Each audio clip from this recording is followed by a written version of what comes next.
So much has already been said and written about Grand Theft Auto 3 and its follow-up, Grand Theft Auto Vice City, that I'm really just going to cut to the chase here. If you want a full explanation of the games, the text review goes into a little more depth. So let's just focus instead on these Xbox versions of the game and what actually makes them the best versions of the games ever released. The main difference found in the Grand Theft Auto Double Pack is that the graphics have been bumped up quite a bit, actually.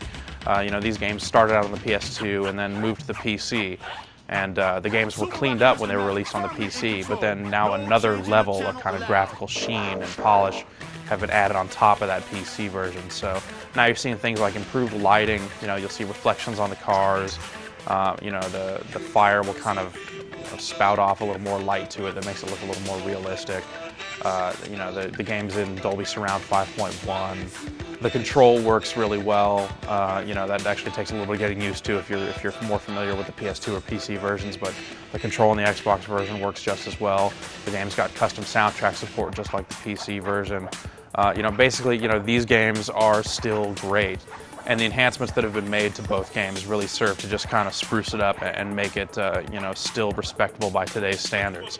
So GTA 3 doesn't really look like a 2-year-old game. It might not look, like top of the line, the very top of the Xbox quality ladder, but the game certainly looked great.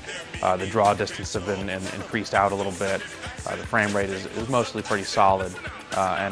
What's most important is that the game still plays incredibly well. You see far enough to do things. The whole world just feels alive. The whole world just looks fantastic.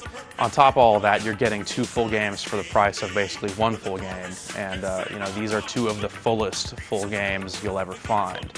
The games have just tons of missions, tons of things to do, and on top of that, there's a lot of great optional stuff you can go do. You can drive taxis, pizza delivery, all kinds of just extra little things that really do help the world kind of come alive, and it feels like a whole lot more than it actually is in some cases. The game just really comes together. Every single facet of the game works to enhance the other facets of the game, and by and large, they're 2 of the most complete packages that you're going to find out there. If you are either looking to play these games again or an Xbox owner that hasn't played them yet, the Xbox is really the best place to play both of these games, so don't hesitate to pick this package up immediately.